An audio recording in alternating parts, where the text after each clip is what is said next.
오늘 신명기 33장의 말씀을 통해서 너는 행복한 사람이다. 너는 행복한 사람이다. 어떤 사람이라고요? 행복한 사람이다. 왠지 그 행복하다고 하니까 제 마음이 들떠 있고 참 기쁜 제 모습을 보게 되는데, 참 모세가 마지막 그 임종하면서 120세에 이스라엘 백성 12지파에게 축복하는 내용이 바로 신명기 33장에 있는 말씀입니다.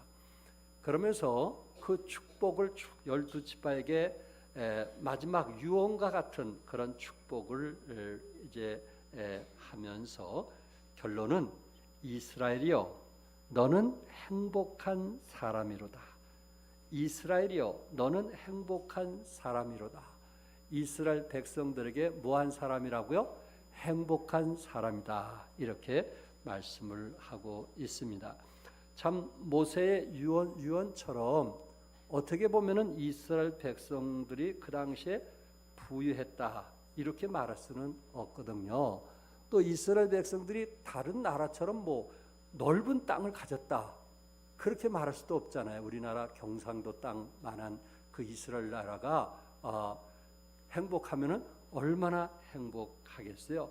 또한 그 지역상 늘 전쟁이 일어나는 이웃 나라들이 쳐들기 좋은 그런 지역이다 보니까 항상 전쟁으로 인해서 처와 자식들을 포로로 잡혀가는 그러한 어려운 상황들이 있음에도 불구하고 오늘 본문에서 뭐라고 말씀했냐면은 너는 행복한 사람이라 이렇게 말씀을 했습니다.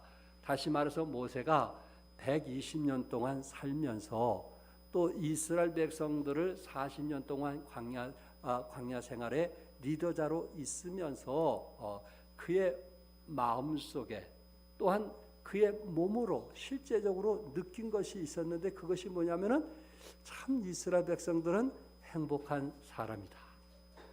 이스라엘 백성들은 참 행복했다. 마지막 운명하면서 그렇게 고백을 하고 있는 것입니다. 그렇다면은 이스라엘 백성들의 주어진 조건들은 아닌 것 같고, 여기서 행복이라고 했을 때 어떤 부분을 가지고 행복이라고 말할 수 있었는가? 우리는 예수님께서 팔복을 말씀하실 때 기억하시죠? 예수님이 팔복을 말씀하실 때 어떤 것이 복인가 하는 것을 우리에게 말씀하고 있거든요. 그래서 마태복음 5장 1절에서 9절에 보면 그 3절에 심령이 가난한 자가 복이 있다고 했고요. 4절에 애통하는 자, 5절에 온유한 자, 6절에 의에 줄이고 목마른 자, 7절에 긍휼히 여기는 자, 8절에 청결한 자, 9절에 화평하게 하는 자, 10절에 의를 위하여 박해를 받은 자는 뭐가 있다고 그랬어요? 복이 있다. 이렇게 말씀을 했어요. 그러니까 예수님께서 사랑하는 제자들이나 무리들에게 말씀하실 때 예수님이 생각하는 복과 세상 사람들이 생각하는 복은 좀 차이가 있구나 하는 것을 우리는 느끼게 되는 것입니다. 적어도 세상 사람들이 생각하는 복은 재력이 있다든지 권력이 있다든지 또한 어떤 능력이 있다든지 지력이 있다든지 이런 조건들이 갖춰졌을 때 그래도 행복하다 그렇게 말할 수 있는데, 예수님께서 팔복을 말씀하실 때는 우리의 심령, 애통, 온유, 의, 긍휼, 청결, 화평, 의를 말하고 있습니다. 그러니까 다시 말해서 우리의 내면적인 품격, 우리의 내면적으로 좀 성숙된 품격을 가진 자들이 행복하다. 외적인 누림보다는 우리가 그리스도 안에서 그리스도의 형상을 닮아가는 내적인 품격 있는 사람, 이런 사람들이 진정한 행복한 자라 이렇게 말씀을 하고 있습니다. 케네디 대통령이 당시에 자신의 대통령 취임 축하연에서 마릴린 몰로의 춤을 보고는 뭐라고 했냐면 지금 죽어도 여한이 없겠다라고 했어요. 지금 죽어도 여한이 없겠다.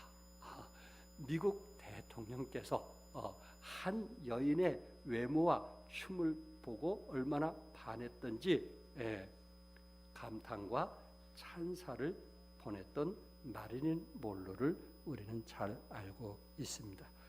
그는 어떻게 보면 그 당시 최고의 영광을 누리고 최고의 인기를 누렸고, 또한 보석 중에는 수천만 불짜리 하는 보석들이 수두룩했고, 또한 그가 입은 값비싼 옷들 중에는 수백 불, 수천 불의 그 옷들이 어떻게 보면은 셀 수 없을 정도로 많이 있었던 것을 보게 됩니다.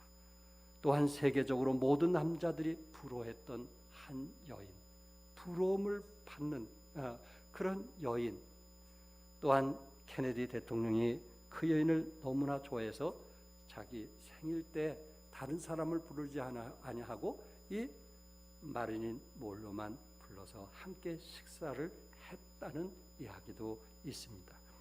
영국의 여왕도 이 여인을 불러서 외교 문제에 대해서 함께 나눌 정도로 어떻게 보면은 온갖 영광과 인기와 물질과 명예와 부귀와 영화를 다 누렸다, 이렇게 말할 수 있습니다. 그런데 그 여인의 인생의 종말은 어떠했는가요? 산다는 자체가 그는 싫었다고 합니다. 너무 허무하고 외로웠다고 합니다. 그래서 밤마다 잠을 못 이루어서 밤을 새운 일이 한두 번이 아니라고 합니다. 그래서 그는 38살에 결국 수면제를 하나를 먹고 참 자살하는 이런 내용이 신문이나 인터넷을 통해서 우리는 알 수 있습니다. 모든 것을 다 가졌고 모든 것을 다 누렸지만은 결코 그것이 무엇은 아니다? 행복은 아니구나. 많은 사람들이 추구한 게 이런 거 아니겠어요? 외모적으로 아름답고 모든 사람에게 인기도 끌고 싶고 모든 사람에게 자랑스럽고 그리고 걱정하지 않아도 살 수 있는 그 모든 것을 다 가졌음에도 왜 자살을 했을까? 그 모든 것이 한 여인을 행복하게 할 수 있는 것은 아니다 하는 것을 우리에게 보여주고 있는 것입니다. 우리 대한민국도 6.25 당시 전까지만 해도 참 우리 선배들이 어르신들이 가난하고 어려운 일을 당했다고 합니다.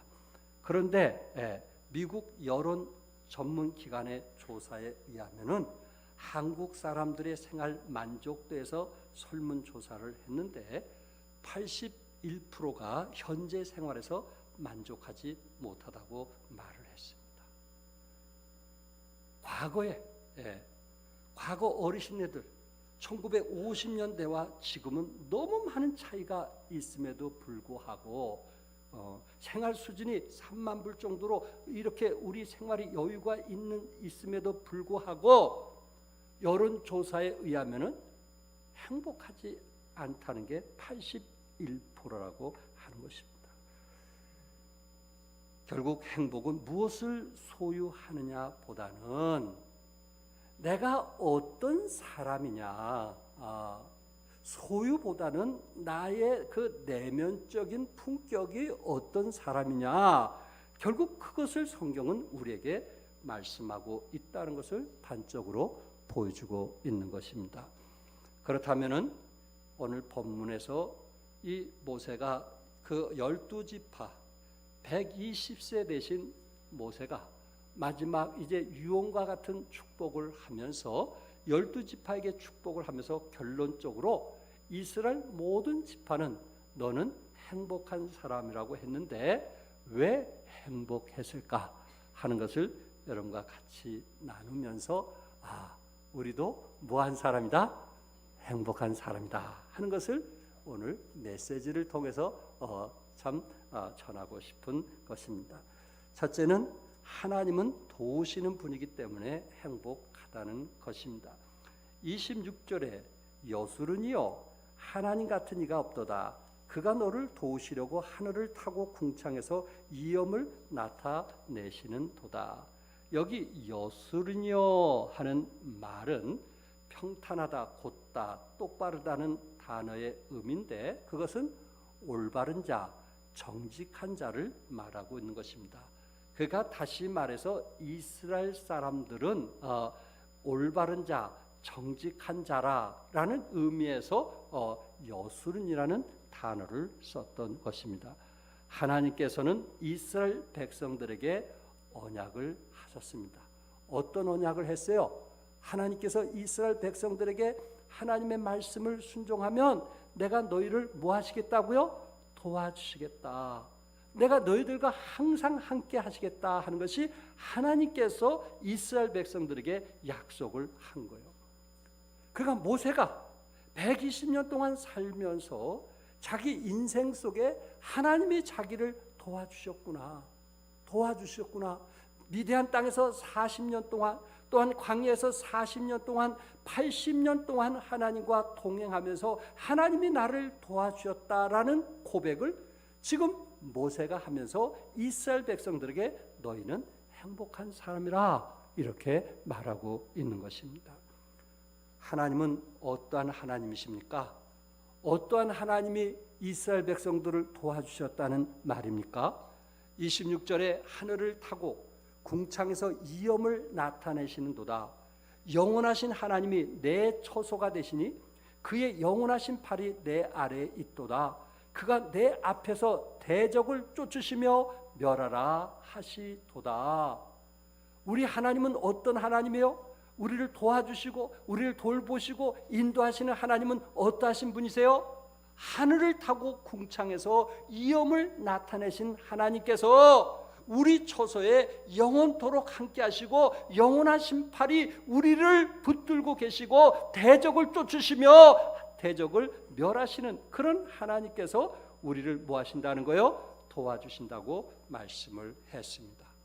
하나님은 이스라엘 백성들을 애굽에서 인도하실 때 홍해바다를 건너게 하시고 그리고 구름기둥과 불기둥으로 인도하시고 또한 만나를 허락하여 주시고 또한 물을 주셨던 하나님, 이스라엘 백성들을 절대적으로 보호해 주시고 인도하신 하나님을 생각했을 때 모세는 하나님은 우리를 도와주시니 너희는 행복한 사람이라 이렇게 말을 했던 것입니다. 에스라 6장에 보면은 이스라엘 백성들이 70년 동안 포로 생활한 후에 하나님께서 아닥사스 왕의 마음을 움직여서 이제 70년이 딱 되었을 때 하나님께서 예언한 대로 70년이 되었을 때 이스라엘 백성들에게 포로에서 자유함을 주게 되고 예루살렘에 가서 성전을 짓게 합니다. 근데 에스라 7장 9절에 첫째 달 초하루에 바벨론에서 길을 떠났고 하나님의 선한 손에 도우심을 입어 다섯째 달 초하루에 예루살렘에 이르니라. 정월 초하루에 바벨론을 떠나서 5월 초하루에 예루살렘에 도착을 했다고 했어요. 만 4개월 동안 이제 바벨론에서 예루살렘까지 걸어왔다는 말입니다. 바벨론에서 예루살렘까지 직선거리가 850km. 또한 지형적으로 만약에 그 당시에 걸었다면은 약 1440km, 1440km. 그 거리가 결코 적은 거리가 아닙니다. 어떻게 하나님께서 이런 9만 명 이상을 하나님께서 이 먼 길을 이렇게 인도하셨을까? 에스라는 하나님의 선한 손길에 도우심이 있었다. 하나님의 선한 손길에 무엇이 있었다고요? 도우심이 있었다라고 고백을 하고 있는 거예요. 산적도 있을 수 있고 또한 광야에 뱀도 있을 수 있었고 상황마다 어렵고 힘든 부분도 분명히 있을 수 있음에도 불구하고 하나님께서 선하게 인도하셔서 아무 사고 없이 무리 없이 4개월 동안 그들이 예루살렘에 돌아오게 된 것을 하나님께 감사했던 이런 이스라엘 백성들을 하나님 모세가 볼 때는 행복한 사람이라. 27절에 영원하신 하나님이 내 처소가 되시니 그의 영원하신 팔이 내 아래에 있도다. 그가 내 앞에서 대적을 쫓으시며 멸하라 하시도다. 그의 영원하신 팔이 내 아래에 있도다. 영원하신 팔, 하나님께서 나의 처소에 함께 하시며 그의 영원하신 팔로 품어주셨다고 말씀했어요. 영원하신 팔은 사랑의 팔이 아닐까요? 영원하신 팔은 하나님께서 우리를 품어주시는 팔이 아닐까요? 영원하신 팔은 광야에서 안아서 옮겨놓으신 팔이 아닐까요? 영원하신 팔은 물에 빠진 자를 건지시는 팔이 아니었을까요? 영원하신 팔은 쓰러진 자를 일으키시는 팔이 아니었을까요? 영원하신 팔은 위험에서 처한 자를 날개 아래 품으셨던 팔이 아니었을까요? 어머니 품에 안겨 잠든 아기의 모습에는 평안과 행복을 느낄 수 있었던 것처럼 하나님의 영원한 품에 안겼던 우리에게 진정한 기쁨과 행복이 있지 않았을까 하는 것을 말씀하고 있습니다. 하나님은 우리를 영원한 팔로 안아주시고 인도하신 분입니다. 그렇기 때문에 우리는 뭐한 사람이요? 행복한 사람이요. 행복한 사람이요.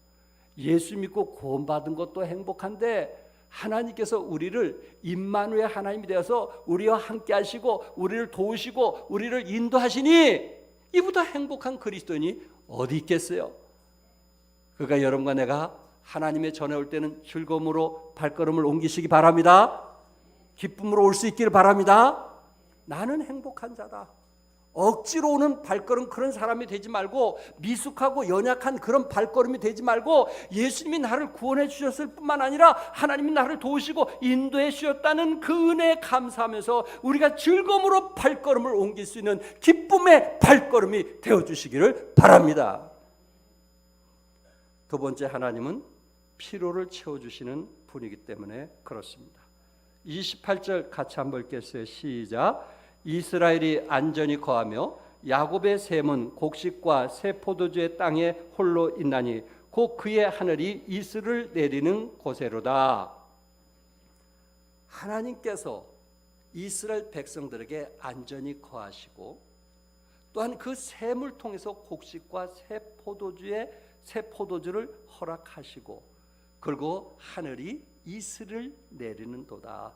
하나님이 내려주시는 이슬, 하나님이 내려주시는 이슬, 40년 동안 광야 생활에서 하나님께서 새벽마다 만나를 내려주셨던 것처럼 하나님께서 이슬을 내려주셔서 곡식과 포도주를 이 샘을 통해서 넘치게 하시고 또한 하나님께서 저들의 삶을 풍성하게 하시는 그 축복을 약속을 했습니다. 이스라엘은 1년 동안 우기에 내리는 비가 우리나라 호의주의보 때 한 번 내리는 분량보다 적은 강수량이라고 합니다. 그러니까 물이 얼마나 적은지 아시겠죠? 비가 1년 동안 쏟아진 게 우리나라 하루 쏟아지는 그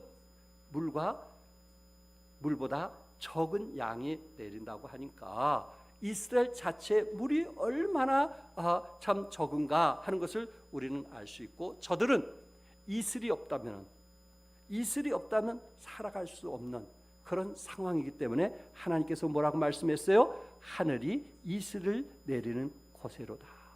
하나님께서 그때마다 이슬을 내려주셔서 이스라엘 백성들에게 피로를 채워주신다고 말씀을 했습니다.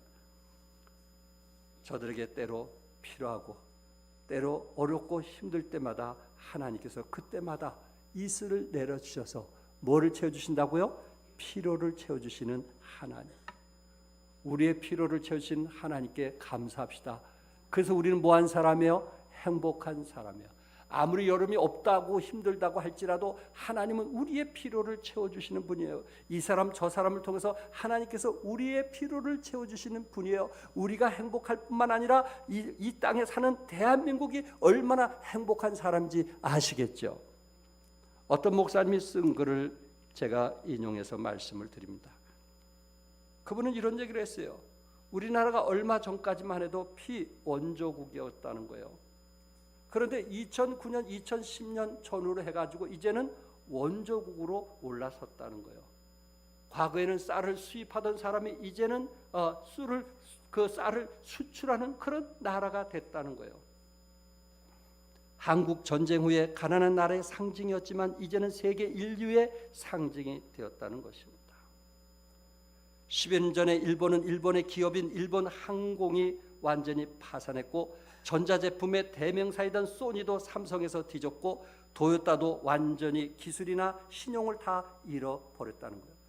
그래서 일본이 한국에게 이제 패배하는 것을 보면서 삼성에게 배우자라는 구호가 일어나기 시작했다. 삼성에게 배우자. 미국의 오바마 대통령은 한국 교육을 배우자라고 했다는 것입니다. 우리나라는 경제 규모에서 세계 11위고 교육 수준이 세계 최고이고 문화 개발 기술도 발달하여 한류를 전 세계에 수출하고 있는 그런 나라 아닙니까? 우리는 지난 금요일날 TV를 통해서 보기도 했고 또 3.1 운동에 나가신 분도 계실 것입니다. 100주년을 맞는 뜻깊은 날이었어요. 3.1 운동 때 그 당시 우리나라 인구 전체가 2,500만 인구였다고 합니다.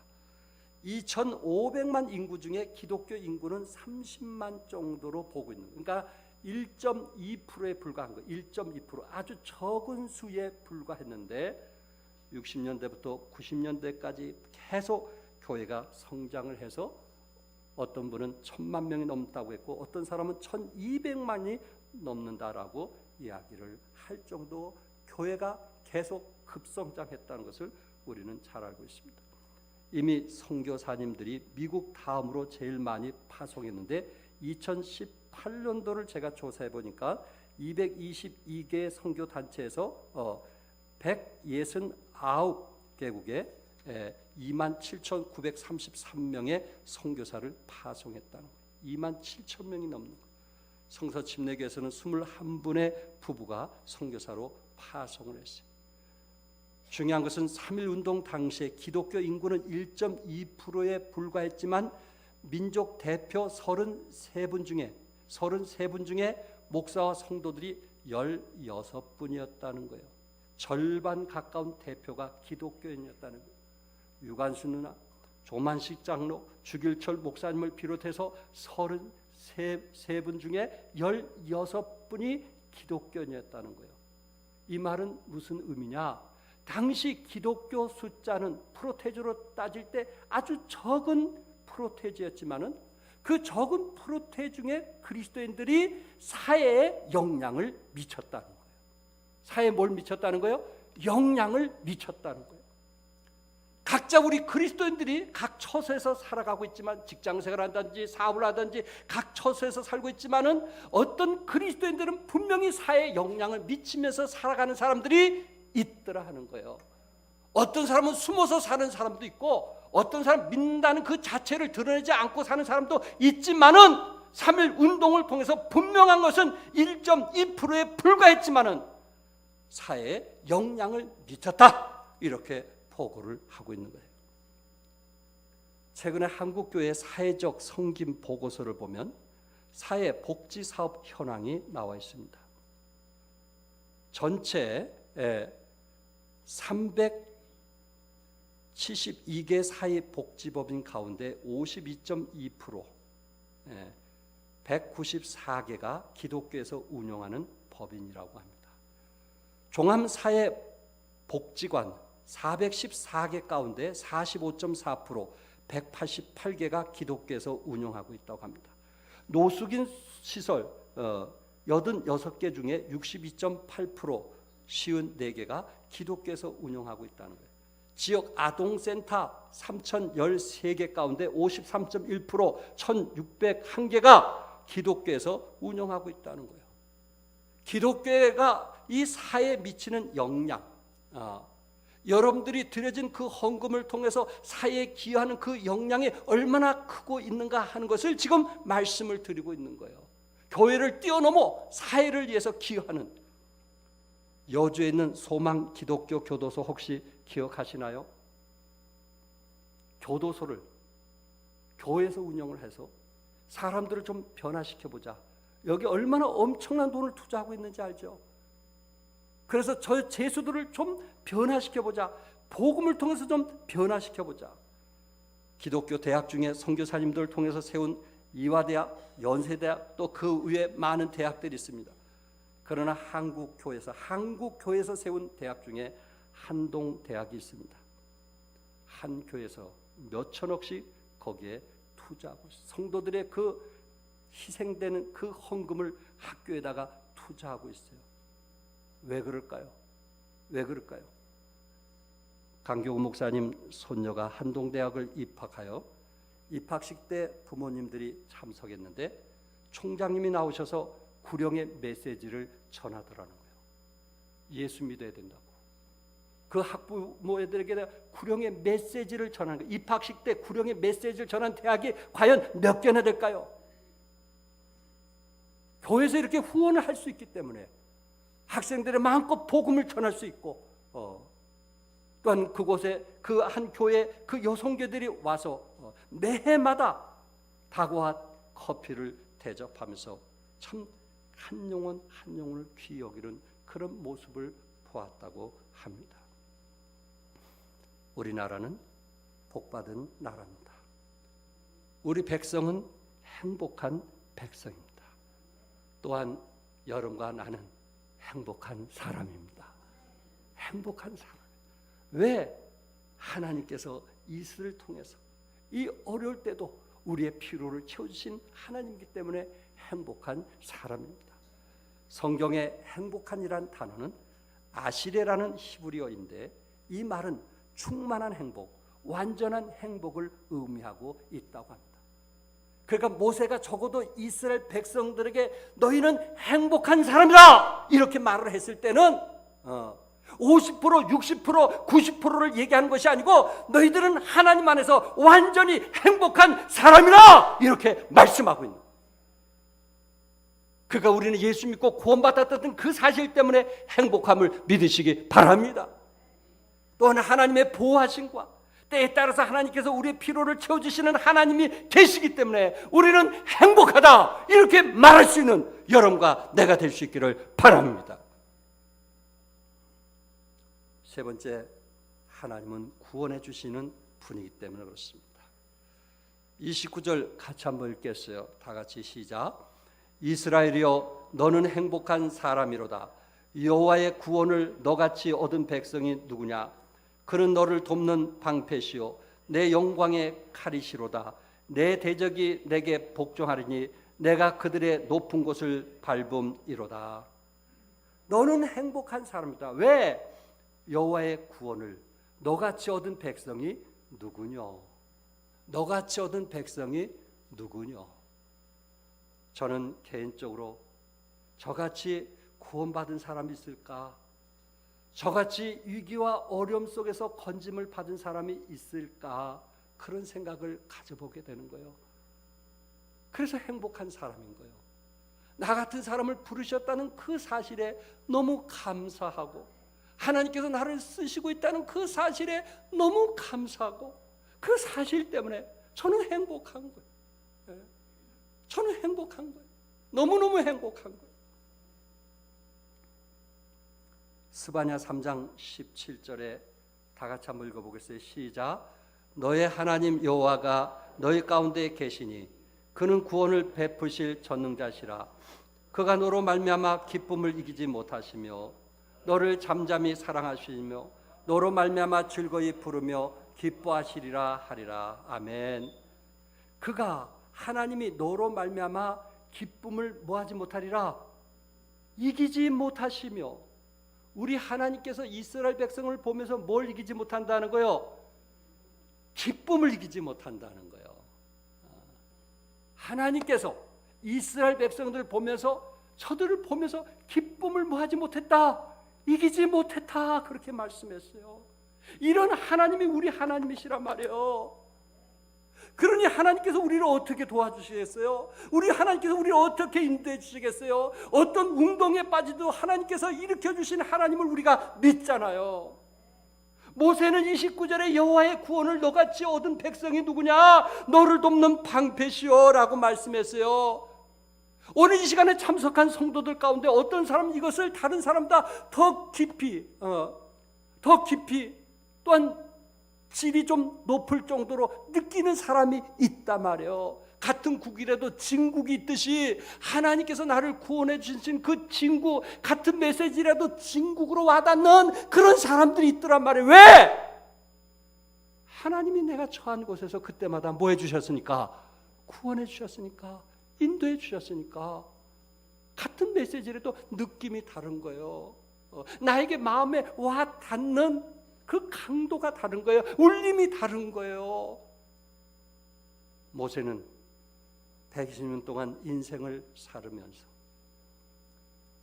이스라엘 백성들이 광야에서 이끌어갈 때 모세가 얼마나 힘들었어요. 저들의 불신앙, 저들의 불순종, 오직 하면 하나님께서 뱀을 보면서 저들을 물게 했을까요? 그러면서 또한 하나님께서 장대에 구리뱀을 달아가지고 높은 곳에 달게 해서 쳐다보는 자를 살려주셨던 하나님의 구원, 하나님의 인도하심, 때로 불순종하고 때로 하나님과 어긋나는 삶을 살지라도 하나님께서 저들을 돌아오게 하시도록 하기 위해서 구원하신 하나님을 보게 되었을 때 이것은 전적인 하나님의 뭐였어요? 은혜였단 말이에요. 이스라엘 백성들이 광야길을 건너서 또한 가나안 땅으로 들어갔던 것은 자신의 공로와 자신의 노력이 아니고 전적인 누구였어요? 하나님의 은혜였단 말이에요. 이것을 하니까 모세는 이스라엘 백성들을 볼 때 너희는 뭐한 사람이라? 행복한 사람이라. 우리는 행복한 사람이에요. 우리는 정말 행복한 사람이에요. 우리가 행복을 느끼지 못하고 살아갈 수는 있겠지만 우리는 영적으로 행복한 사람이에요. 예수 그리스도의 보혈로 구원받고 하나님의 자녀가 됐고 생명을 얻었고 내세 우리는 미래관이 있고 얼마나 행복한 사람이에요. 저는 끝으로 박관태 의사가 쓴 나를 이끄시는 하나님의 소리라는 책을 소개해 드리기 원합니다. 이분은 2016년도에 해외 봉사상을 국무총리에게 받기도 했다고 합니다. 47살.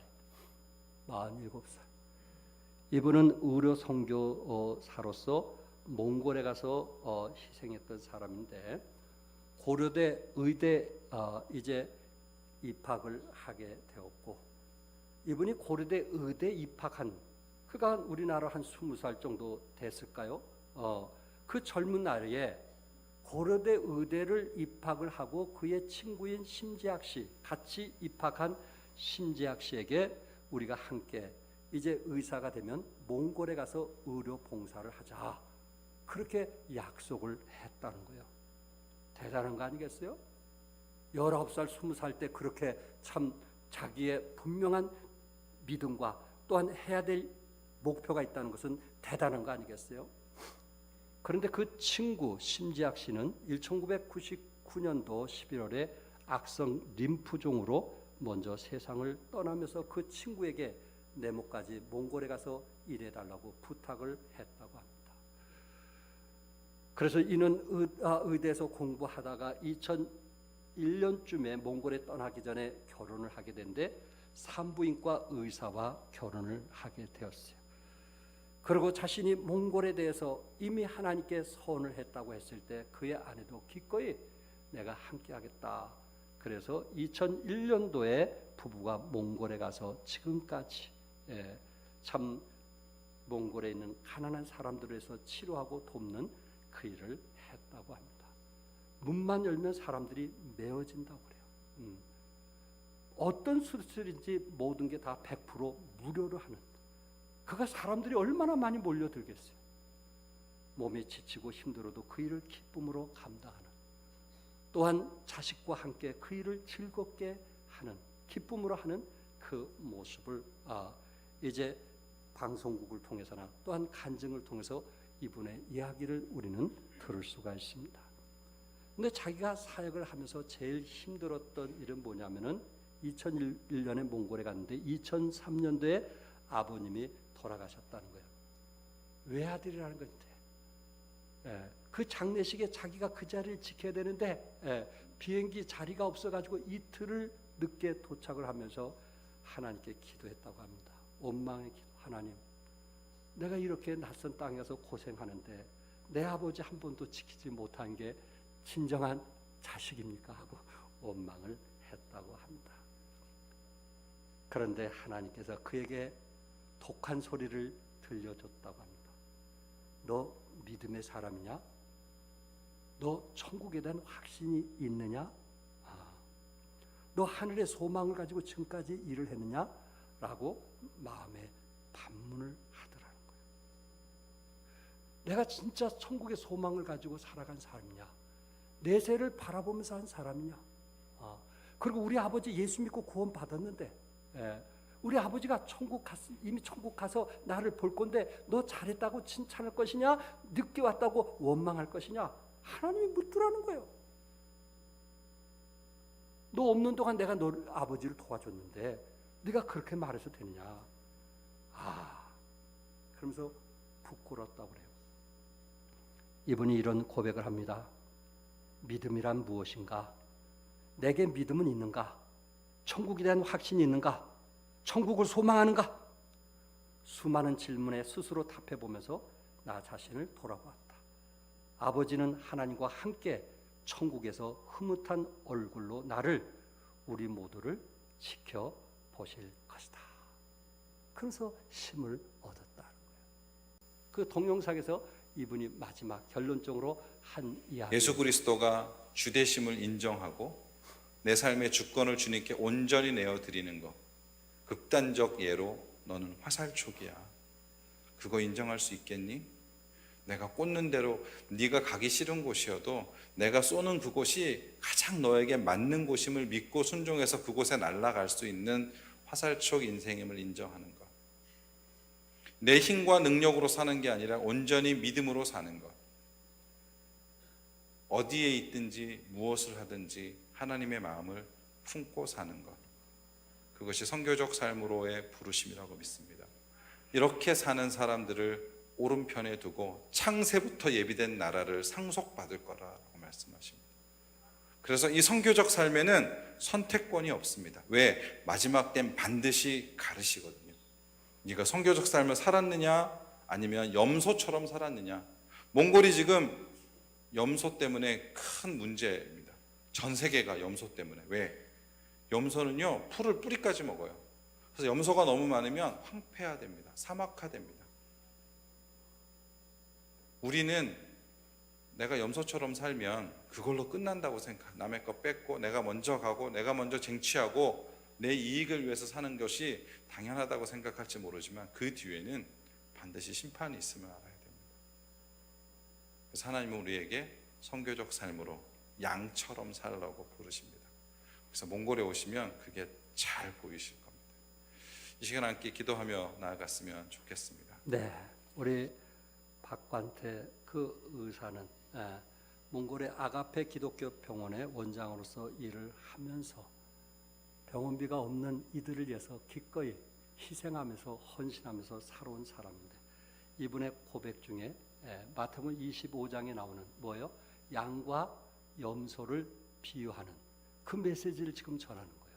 하나님께서 심판할 때 분명히 양은 오른손에 염소는 왼쪽으로 이제 갈라지게 될 것인데, 그 내세를 바라보면서 기꺼이 희생하면서 살았다는 고백을 우리에게 해주고 있습니다. 사랑하는 성도 여러분, 하나님께서 우리를 하나님의 자녀로 인쳐주신 것은 우리는 하늘에 시민권이 있음을 믿습니다. 우리는 이 땅에 얼마나 잘 사냐 그것도 필요하겠지만 이 땅에 가진 것을 가지고 어떻게 하나님 나라 확장을 해서 사용했느냐. 적으면 적은 대로, 많으면 많은 대로 하나님께서 그것을 우리에게 물을 것입니다. 왜 그러실까요? 왜 그러실까요? 오늘 본문에서 여러분과 나는 어떤 사람이에요? 행복한 사람. 하나님께서 우리를 붙드시고 인도하시는 행복한 사람이기 때문에 그렇습니다. 저는 시편 128편 1절을 읽고 마치려고 합니다. 다 같이 읽겠어요. 시작.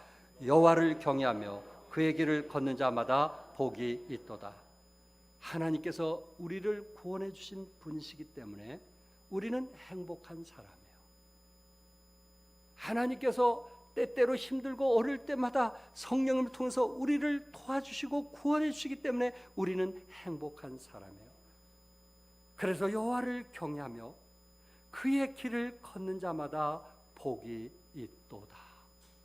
순례자처럼 한 길을 걷는 사람, 순례자처럼 오로지 한 길을 걷는 사람, 고향을 위해서 한 길을 걸어가는 사람, 좌지우지하지 않냐고 오로지 한 길을 걸어가는 사람, 그 사람이 복이 있다 이렇게 말씀했어요.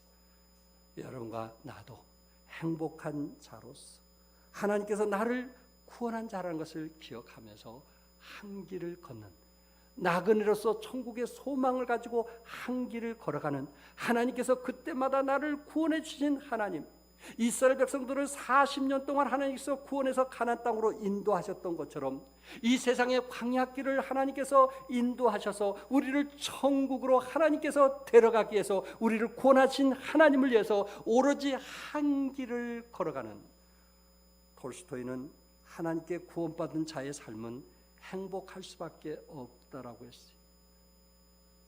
하나님께 구원받은 자의 삶은 뭐 할 수밖에 없다고요?